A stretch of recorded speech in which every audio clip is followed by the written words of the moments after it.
regulation or legislation, they say that, well, that will stifle innovation. Is there an argument to be said that this keeps the startups out? It's only for the big boys. That bunch of rules then brings a certain standardization and quality to a product. Outside of stablecoins, the large stablecoins, the amount of asset tokenization that's out there is very limited. But actually, I think on this side, it provides a little bit of clarity.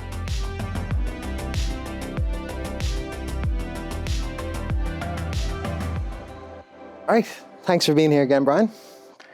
Pleasure. Yeah, this one I'm excited about because, again, I get asked this a lot, and it's just such an important part of the tokenization and the RWA process, and that to me is regulation. So I wanted to do just a little regulation 101 with you, just wanted to touch on a little bit of some of the key points, maybe some of the learnings that people can, check out themselves, but how would you like to take it?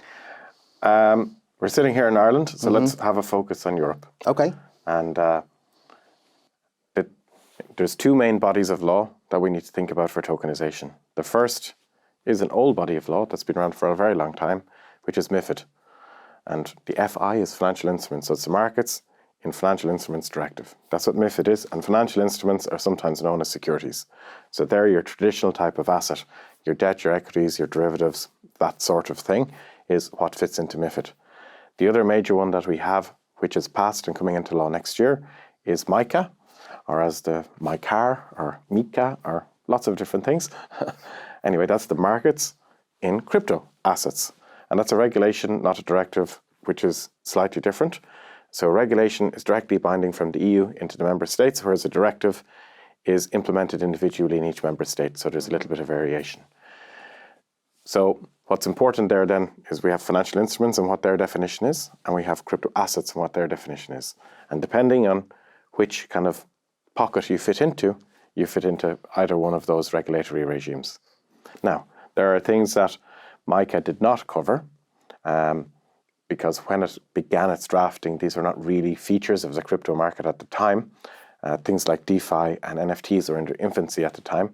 So those are things that we would expect that MICA will address, and in some ways MIFID already addresses. So if it is a security, you're not waiting for any new legislation. If it's a financial instrument, we already have an established way of doing it. But we have some of these new things that don't fit easily into any regulatory regime, and eventually they will be captured by one or the other. So if I was just going to ask from a layman's point of view, if you were to just lay out the differences between MICA, MIFID, how would you summarize? The simplest way to think about it is if you can buy it from Goodbuddies or Davies, a stockbroker, then it's a financial instrument. If you can buy it from Coinbase or Binance, it's a crypto asset.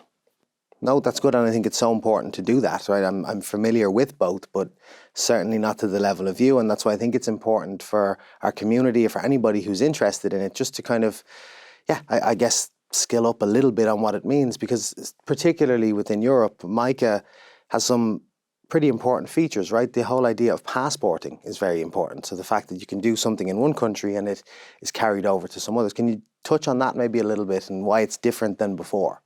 Yeah, so what MICA will do is it'll put a framework around not just the creation of certain assets, but how they are addressed to the market, how you market them, how you describe them, how you manage the risks and communicate the risks. Those things were not handled before. In the current environment where we've virtual asset service providers, that only really looks at the AML and KYC aspects of how the market is addressed. It doesn't include everything else. So MICA will have a full covering for all crypto assets, and then specifically, it does cover utility coins, but let's leave those aside for a moment. We're talking about things that are in the real world asset space, and in there it has a recipe, if you want to call it that. It's got rules around how to create, how to bring to market, how to sell and deal with. Generally, when people talk about regulation or legislation, they say that, well, that will stifle innovation. But actually, I think on this side, as you just said, it provides a little bit of clarity. So if we know these ARTs or asset reference tokens, which exist in MICA, and you know what it is and what it isn't, I think that's maybe why you're seeing a lot more of these projects. So flat coins, stable coins, commodity-backed coins, whatever you want to call it. But lots of labels. Exactly, any type of coin.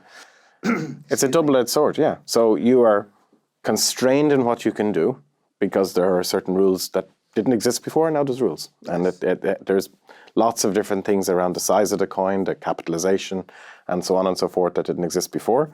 So there's a bunch of rules. But on the flip side, that bunch of rules then brings a certain standardization and quality to a product.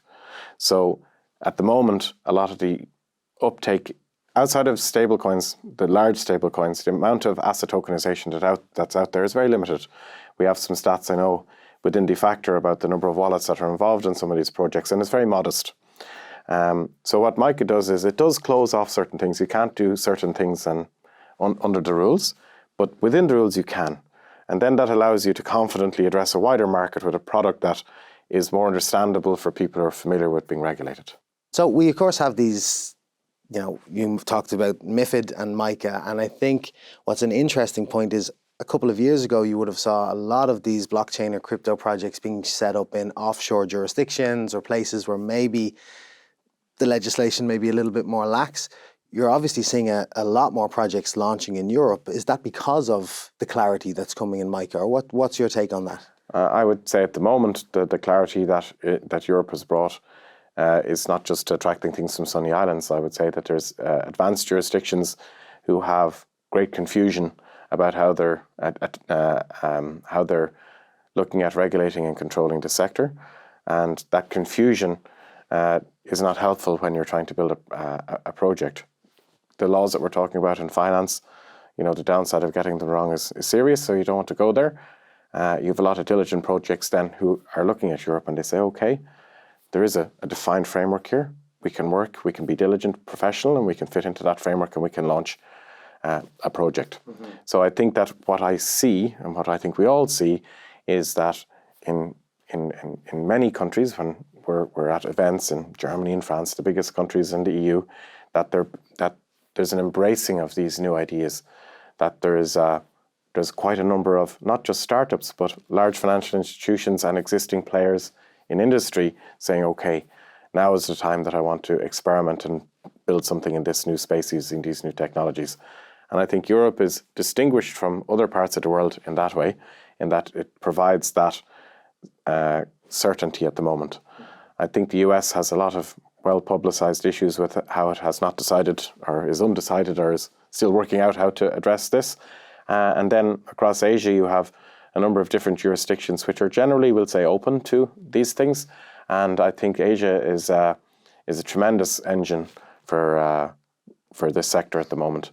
No, that's great to see. And I guess to ask a question, and maybe it's a silly way to ask it, but I have heard a few people say that while it is great that we're having, MICA, we have MIFID, we have these checks and balances in place, is there an argument to be said that this keeps the startups out? It's only for the big boys because they're going to have big legal departments or big legal budgets. How can we get startups that are actually testing the water in these markets? Or is that barrier to entry or upfront cost now going to be too high because of all your regulatory spend? It's a good point. And I think that there is some discussions in various countries, and some already have it, about certain types of arrangements when it comes to either sandboxes or other, not necessarily just sandboxes, but we'll call it other arrangements with the regulator. People want to do things correct. There's no point in building a product that offends people and doesn't work. So people who are building product want to have that ability to do it the right way. But as you say, do it the right way without having a huge compliance department, because you're just building something that's experimental and you don't know how it works. So I think that there is some attempts being made across different jurisdictions about how to open that up. And I think that's really important. If you have heavy regulation without an ability to innovate, no innovation is going to happen, and that doesn't benefit anybody.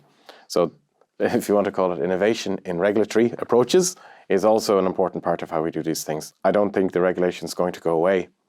So we're going to be forced to have that high cost base, hence the need for some of these things. Otherwise, what we'll have is, that's part of the criticism that we have heard from the past, and some of the issues that have happened in the industry in the past, is that things have been forced offshore to places where there isn't any regulation.